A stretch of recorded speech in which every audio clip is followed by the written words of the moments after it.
Have you ever found yourself in a financial tug-of-war, wondering when exactly is the perfect time to pay your credit card, maximize your credit score, while minimizing your interest? Stick around because we're about to dive into this financial loophole that most people miss. Choosing between the due date and the statement date. The answer might surprise you and save you more than just pennies. Let's dive into it. What's going on, y'all? Welcome back to the channel, Up to Me, where we own our mindset, we shape our finances, and we take 100% of accountability.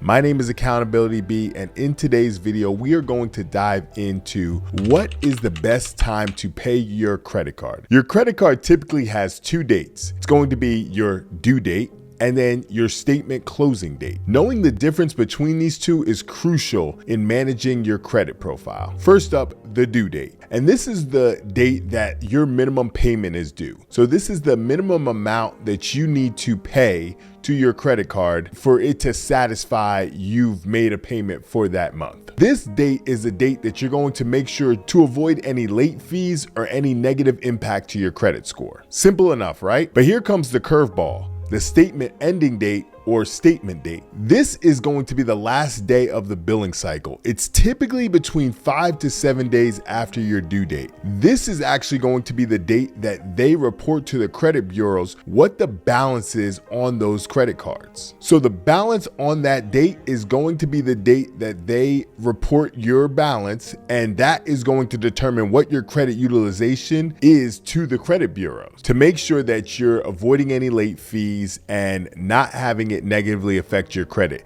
Now, a little side note, you really have about 30 days before they ever report a late payment due.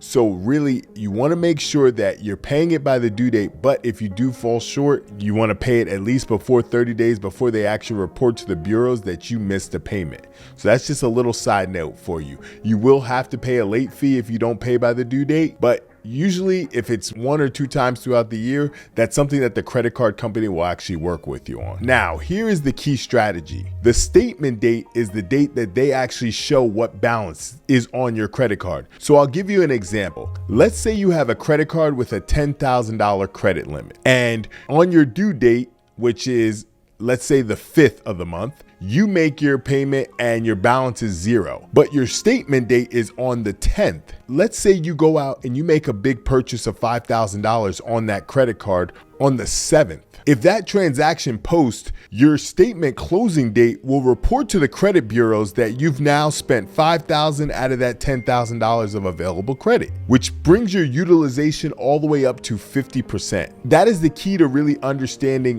what you want reported to the credit bureaus. So it's not so much about making a payment by the statement date, it's about paying that credit card down to what you want to be reported to the credit bureaus. My suggestion would be, if you do have a large purchase, make sure the statement date closes first before you make that large payment. That way your utilization doesn't skyrocket through the roof. The next time that it reports a difference in your utilization is going to be 30 days from then.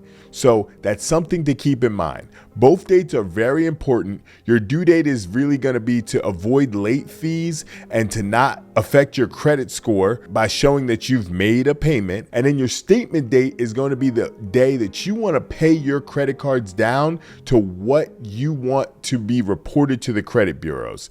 So this way you can keep your utilization low while being able to effectively manage your credit score. And there you have it, a simple yet effective strategy for how you're going to pay your credit card. Listen, the best thing that you can do is make sure that you're paying your credit cards off every month so that you're not incurring any interest.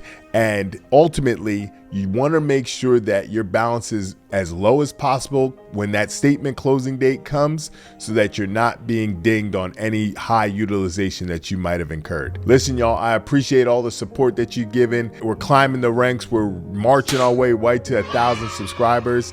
If you got value from this video, please like and subscribe to the channel. Leave a comment below. If you need any help with anything, you can see some of the links in the description. I offer one-on-one coaching. I do some consultation, and I have some merch on my website. So if you want to support the channel, I'd greatly appreciate that as well. Remember, y'all, the future I see is up to me. Till next time, I'll talk to you then. Take care.